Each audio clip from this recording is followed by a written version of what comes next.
Alors que l'on apprenait que le vaccin Covid-19 développé par Pfizer et BioNTech était sur le point d'être déployé dans le monde entier, Todd Zion ne pouvait s'empêcher de se sentir légèrement dégonflé.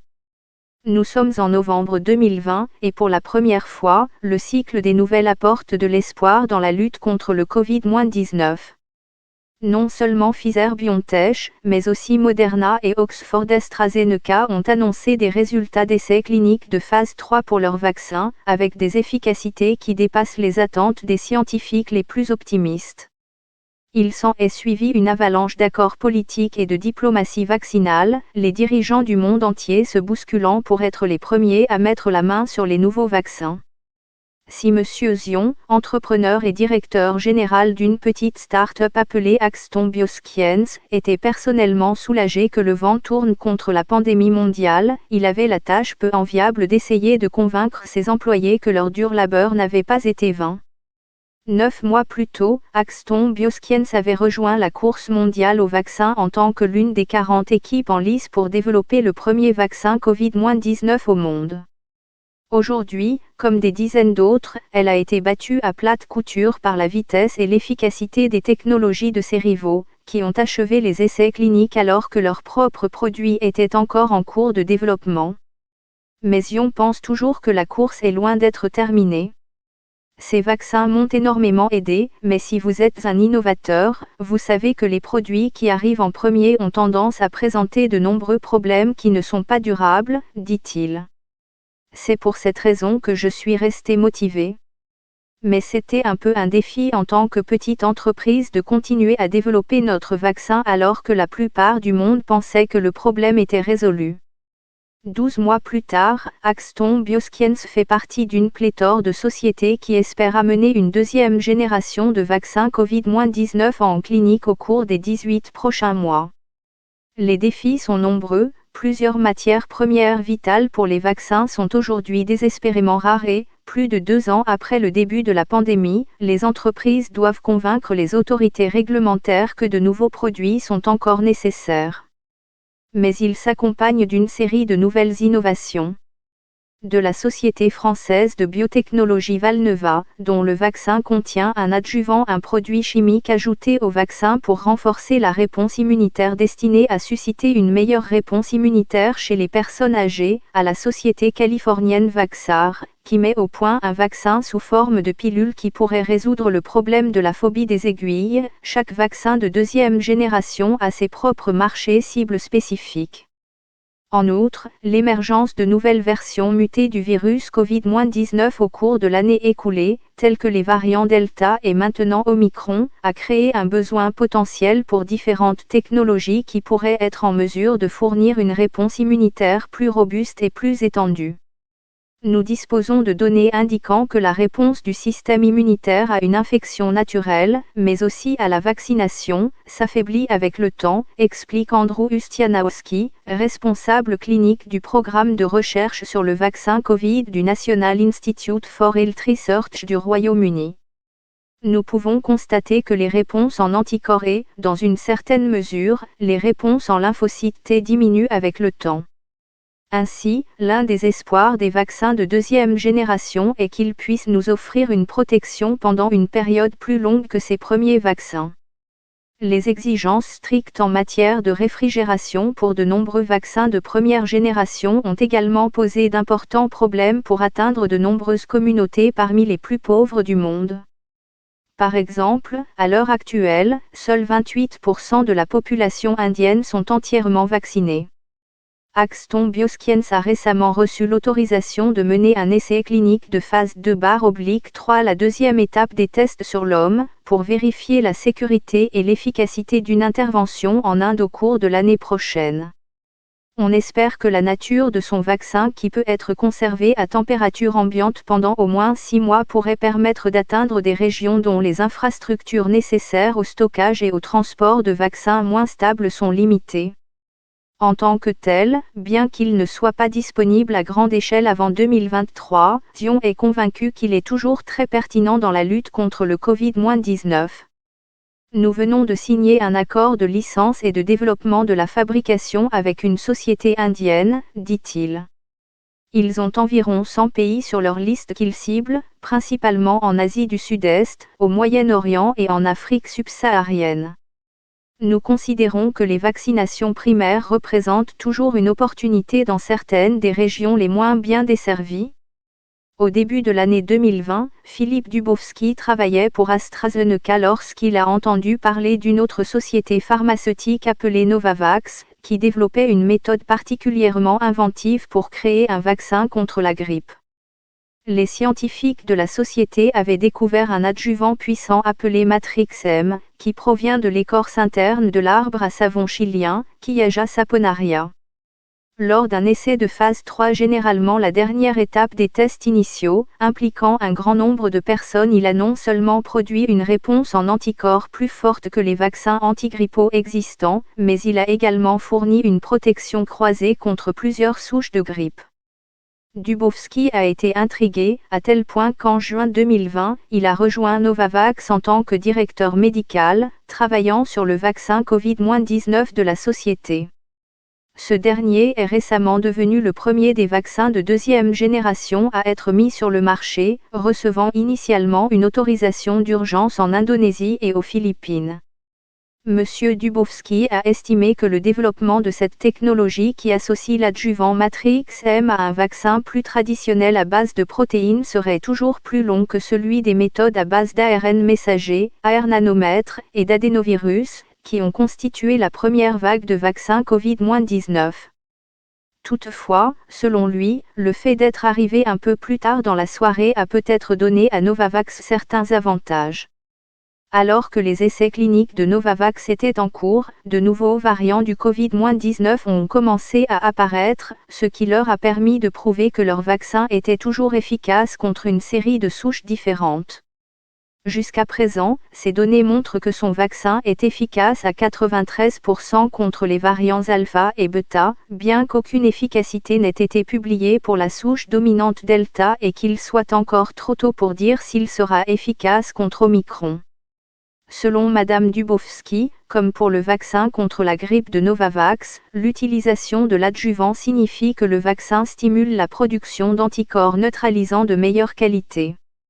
Ce qui compte, ce n'est pas seulement le niveau de vos anticorps, mais leur qualité, explique Madame Dubovsky. Nous disposons de données issues des premières études cliniques montrant que notre vaccin était capable de générer des anticorps neutralisants de très haut niveau. Il ne s'agit donc pas seulement d'anticorps capables de reconnaître la protéine du pic, mais ils peuvent réellement empêcher le virus de se propager. Madame Dubovsky espère que son nouvel adjuvant pourra contribuer à prévenir les infections de rupture, c'est-à-dire les cas où des personnes entièrement vaccinées peuvent être infectées. Ces infections restent un problème majeur, en particulier depuis l'apparition du variant Delta. Des études estiment que les taux d'infection peuvent varier de 1 sur 100 à 1 sur 5000, selon la population. Depuis l'entretien avec Dubovsky, le variant Omicron, fortement muté, est également apparu, et les premiers signes suggèrent qu'elle pourrait également entraîner un taux nettement plus élevé de percées infectieuses. La production d'anticorps plus nombreux et de meilleure qualité est l'un des principaux moyens par lesquels les vaccins de deuxième génération espèrent se démarquer, à la fois comme option potentielle de rappel aux États-Unis et en Europe, mais aussi comme vaccin primaire dans de nombreuses régions du monde. Les vaccins à AR nanomètres produisent des titres d'anticorps qui sont de 2,5 fois à 4 fois plus élevés que ceux d'une personne qui se remet de la maladie de Covid-19, explique M. Ward. Le vaccin de Novavax et le nôtre sont 10 à 15 fois plus élevés. Les vaccins dont le développement est plus lent, comme celui de Vaxart qui recrute actuellement pour son essai de phase 2, espèrent que l'offre de nouvelles technologies ou de nouveaux mécanismes d'administration les rendra encore commercialement viables. Le vaccin de Vaxart, qui se présente sous la forme de comprimés, produit des réponses en anticorps dans le nez, qui sont censés mieux prévenir la propagation du virus. En outre, la société a compilé des données d'enquête qui ont révélé que 32% des Américains seraient plus enclins à prendre un vaccin Covid-19 s'il était proposé sous forme de comprimé. Selon le Lancet, depuis janvier 2021, 20% des adultes américains ont systématiquement déclaré qu'ils ne se feraient vacciner que si leur travail l'exigeait, ou qu'ils ne se feraient pas vacciner du tout. Le fondateur de Vaxart, Sean Tucker, pense que le fait de disposer d'un vaccin oral pourrait aider à résoudre ce problème. En fin de compte, beaucoup de gens ont peur des aiguilles, explique-t-il. Ces vaccins peuvent également concurrencer les vaccins de première génération sur le plan du prix, en faisant concurrence aux vaccins Pfizer/BioNTech et Moderna, plus chers. Nous visons un prix de 3 à 5 $, 2,3 à 3,8 livres sterling la dose, et nous pensons que c'est là que tout se passe à l'avenir, déclare M. Zion. Le montant des subventions gouvernementales à ces fourchettes de prix de 25 à 30 $, 18,8 à 22,5 livres sterling par dose, pour les vaccins à R nanomètres, ne sera tout simplement pas viable. Toutefois, dans un paysage aussi concurrentiel, il reste à voir s'il y aura de la place pour tous les vaccins de deuxième génération en cours de développement. D'une part, le marché des rappels dans les pays à revenus élevés est très incertain. Les scientifiques ne savent toujours pas si l'émergence de nouveaux variants rendra nécessaire une vaccination régulière contre le virus, ou si la menace qu'il représente s'estompera lentement dans les années à venir. En fait, les fabricants des nouveaux vaccins doivent démontrer qu'ils présentent un avantage supérieur à ce que nous avons déjà, déclare M. Ustianowski. Et ce n'est pas certain. Le déploiement réussi des vaccins Covid-19 au cours de l'année écoulée a été largement salué comme une réussite sans précédent. La mise au point de vaccins est une activité notoirement précaire, 2/3 des vaccins s'avérant inadéquats lors des essais cliniques, mais les experts ont prévenu que le succès de la première vague de vaccins Covid-19 ne garantit pas que la deuxième vague sera couronnée de succès. L'une des premières victimes a été la société allemande CureVac, dont le vaccin à R nanomètres a donné des résultats décevants lors d'un essai de phase 3 en juin, avec une efficacité de 47% seulement pour prévenir la maladie. La nouvelle a été perçue comme un revers car le vaccin qui utilisait des doses plus faibles d'AR nanomètres était censé être moins cher et se conserver plus longtemps que les équivalents Pfizer/BioNTech et Moderna. CureVac travaille maintenant sur un nouveau vaccin Covid-19 en partenariat avec GSK, qui tente de cibler plusieurs variants de coronavirus en même temps. Cet exemple illustre les multiples pièges et défis auxquels sont confrontés les développeurs de vaccins de deuxième génération.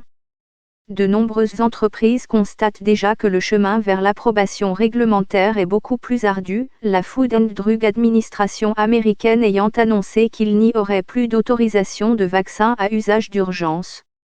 Les milliards de doses de vaccins qui ont déjà été administrées, 29,92 millions, sont actuellement administrées chaque jour, exercent également une pression sans précédent sur la chaîne d'approvisionnement en vaccins. Les fabricants de flacons en verre et d'autres matières premières essentielles ayant choisi de donner la priorité aux vaccins de première génération, les développeurs de vaccins de deuxième génération ont du mal à se procurer ce dont ils ont besoin. Nous sommes définitivement des citoyens de seconde zone en ce qui concerne la chaîne d'approvisionnement, déclare M. Zion. Les flacons, le verre, le plastique, tout est consommé par les vaccins approuvés. Nous avions commandé des filtres, qui se trouvaient dans le camion, mais ils ont été détournés vers l'un des fabricants de vaccins autorisés par un décret gouvernemental. C'est comme ça tout le temps. Pour Axton Bioscience et les autres nouveaux challengers qui se disputent une partie du marché, le prix d'un échec commercial est potentiellement très élevé. Il y a 2 ans, Novavax a vu un essai clinique pour un vaccin contre le VRS s'effondrer. Le processus lui a coûté des dizaines de millions de dollars, a entraîné le licenciement d'employés et la vente de 2 installations de développement et de fabrication. À ce jour, on estime que 47,7% de la population mondiale, y compris de vastes étendues d'Amérique du Sud, d'Afrique et d'Asie, n'a pas encore reçu la moindre dose de vaccin contre le coronavirus. Le grand espoir des vaccins de deuxième génération est qu'ils puissent faire des percées importantes dans ce domaine, d'autant plus que les populations non vaccinées courent un risque encore plus grand face à tout nouveau variant qui pourrait apparaître. William Hanage, épidémiologiste à l'école de santé publique Harvard Th Chan, a tenté de quantifier l'impact du variant Delta sur les personnes non vaccinées, et a récemment découvert une statistique étonnante. J'ai examiné les taux de mortalité aux États-Unis et la Floride a connu une vague Delta après l'arrivée des vaccins, explique-t-il. Plus de 30% de tous les décès dus au Covid-19 en Floride sont survenus depuis l'arrivée des vaccins, parce que la vague Delta est plus dangereuse et que la Floride compte beaucoup de personnes âgées non vaccinées. Et cela ne concerne que les États-Unis. Nous savons qu'il y a de grandes parties du monde qui ne sont pas vaccinées. Une entreprise qui se concentre spécifiquement sur l'acheminement des vaccins Covid-19 vers les pays à faible revenu est la société de biotechnologie Zikun, basée à l'Inde, qui a mis au point une technologie permettant de sécher à l'air les vaccins existants et de les convertir sous forme de poudre qui n'a pas besoin d'être stockée ou transportée à des températures froides. Zikun collabore actuellement avec Janssen dont le vaccin Covid-19 de première génération a été approuvé en février 2021 pour étudier s'il est possible de créer des formes de poudre sèche de l'une des plateformes vaccinales de Janssen. Nous avons été invités au Rwanda pour voir ce que nous pouvons faire, a déclaré M. Conradson. Il y a eu beaucoup d'initiatives en Afrique en ce moment. Nous avons eu tellement de contacts de la part du Club des 100 africains, de la Banque africaine de développement, des fabricants de vaccins africains, il y a tout un tas d'initiatives. Même si certains des vaccins de deuxième génération ne parviennent jamais à être commercialisés pour le Covid-19, les investissements considérables dans la recherche et l'accélération des processus de fabrication pourraient apporter des avantages sanitaires majeurs dans le domaine d'autres maladies. Vaxart cherche également à créer des pilules vaccinales contre la grippe et les norovirus, tandis que CureVac et GSK ont pour objectif de produire un vaccin contre les coronavirus et la grippe en même temps. La société de biotechnologie californienne Greystone a récemment lancé un essai clinique de phase 1 à Manchester, en utilisant une méthode connue sous le nom d'ARN auto-amplifié, ARNA, une forme plus récente de la technologie AR-nanomètre. Conçu à l'origine pour être utilisé contre le cancer, l'ARC produit des copies de lui-même une fois à l'intérieur des cellules du corps, ce qui signifie que l'on peut induire la même réponse qu'un vaccin à AR nanomètre, mais avec une dose 50 ou 100 fois plus petite, ce qui rend le vaccin moins cher et plus facile à fabriquer. Selon Andrew Allen, président, directeur général et cofondateur de Greystone, la technologie du vaccin, qui vise à stimuler des réponses cellulaires T plus durables contre les zones de Covid-19 conservées entre les coronavirus, et que l'on retrouve donc dans tous les virus de cette famille, pourrait également être utilisée pour contribuer au développement de vaccins universels contre d'autres virus tels que la grippe. Elle pourrait même contribuer à accélérer ses travaux actuels sur les vaccins contre le cancer, qui utilisent des biopsies pour tenter de prédire les différentes cibles à attaquer par le système immunitaire, à mesure que la tumeur évolue. Mais l'un des plus grands héritages de cette nouvelle richesse de la recherche sur les vaccins pourrait être de rendre le monde beaucoup plus préparé à de futures épidémies de coronavirus, ce que de nombreux scientifiques estiment inévitable au vu des tendances des 2 dernières décennies. Nous avons connu 3 épidémies de coronavirus au cours des 20 dernières années, explique M. Allen. Nous avons eu le SARS en 2002, le MERS en 2012, puis le Covid-19. Je pense que nous sommes tous d'accord pour dire qu'il y aura une autre épidémie de coronavirus, et nous devons nous y préparer. Nous devons être mieux préparés que nous ne l'étions la dernière fois.